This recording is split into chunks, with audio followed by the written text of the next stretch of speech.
Sir, ಇವತ್ತು ವಿನಯ್ ಕುಲಕರ್ಣಿ ಅವರು ಅದು ಯೋಗೇಶ್ ಗೌಡ ಹತ್ಯೆ ಪ್ರಕರಣದಲ್ಲಿ ವಿನಯ್ ಕುಲಕರ್ಣಿ ಮತ್ತು ಇತರ ಆರೋಪಿಗಳದ್ದು ಜಾಮೀನು ಅರ್ಜಿ ಮತ್ತು ವಿನಯ್ ಕುಲಕರ್ಣಿ ಅವರು ಸಂಬಂಧಪಟ್ಟಂತೆ ಶಿಕ್ಷೆಗೆ ಅಂದರೆ ಏನು ವಿಶೇಷ ನ್ಯಾಯಾಲಯ ಏನು ಶಿಕ್ಷೆ ಕೊಟ್ಟಿತ್ತು ಅದಕ್ಕೆ ತಡೆ ಕೊಡಬೇಕು ಅಂತ ನಮ್ಮದು 2 ಅರ್ಜಿಗಳು ಸಲ್ಲಿಸಿದ್ವಿ.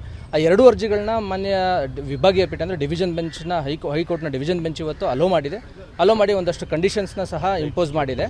ಅದರಲ್ಲಿ ನಾವು ಮುಖ್ಯವಾದಂಥ ವಾದ ಮಂಡನೆ ಮಾಡಿದ್ವಿ. ಪ್ರಮುಖವಾಗಿ ಸಿ.ವಿ. ನಾಗೇಶ್ ಅವರು ಹಿರಿಯ ವಕೀಲರು ವಿನಯ್ ಕುಲಕರ್ಣಿ ಪರವಾಗಿ ವಾದ ಮಾಡಿದರು. ವಿನಯ್ ಕುಲಕರ್ಣಿ ಅವರು ಈ ಪ್ರಕರಣದಲ್ಲಿ ಯಾವುದೇ ರೀತಿಯ ಪಾತ್ರ ವಹಿಸಿಲ್ಲ.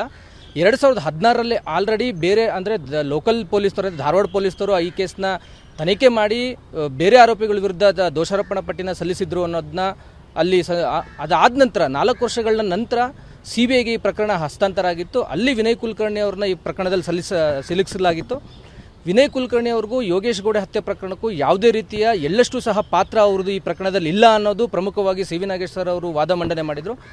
CBIಯಿಂದ ಹೆಚ್ಚುವರಿ ಸಾಲಿಸಿಟರ್ ಜನರಲ್ S.V. ರಾಜು ಅವರು ಸಹ ಬಂದು ವಿನಯ್ ಕುಲಕರ್ಣಿ ಅವ್ರ ಪಾತ್ರ ಇದೆ ಈ ಕೇಸಲ್ಲಿ ಅನ್ನೋದು ವಿಚಾರವನ್ನು ವಾದ ಮಂಡನೆ ಮಾಡಿದರು.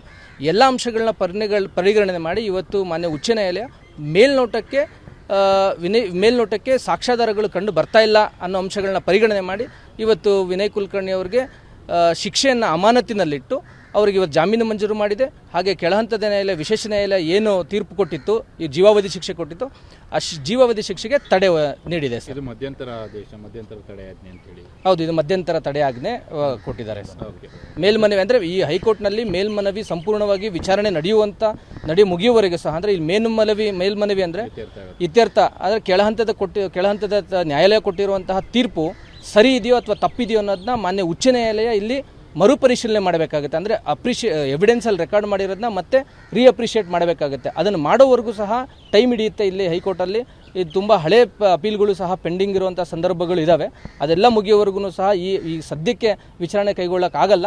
ಅದು ಇತ್ಯರ್ಥವಾಗುವವರು ಸಹ ಆಗೋವರೆಗೂ ಇವ್ರದ್ದು ಶಿಕ್ಷೆಯನ್ನು ಅಮಾನತಿನಲ್ಲಿಟ್ಟು ಇವ್ರಿಗೆ ಜಾಮೀನು ಕೊಟ್ಟಿದ್ದೀವಿ ಅಂತೇಳಿ ಇವತ್ತು ಆದೇಶ ಬಂದಿದೆ. ಇವತ್ತು ಏನಾದರೂ ಬಿಡುಗಡೆ ಆಗುವಂಥ ಸಾಧ್ಯತೆಗಳೇನಾದರೂ ಇದೆಯಾ? ಯಾಕೆಂದರೆ ನೀವು ಕೇಳ್ತಾ ಇದ್ದೀರಿ ಆಪರೇಟಿವ್ ಪೋರ್ಷನ್ಸ್ನ ಸಲಿಕೆ ಮಾಡಿಕೊಟ್ರೆ ಇವತ್ತೇ ಬಿಡುಗಡೆ ಮಾಡ್ಕೊಳ್ತೀವಿ ಅಂತೇಳಿ, ಇವತ್ತೇನು ಸಾಧ್ಯತೆಗಳಿದೆಯಾ?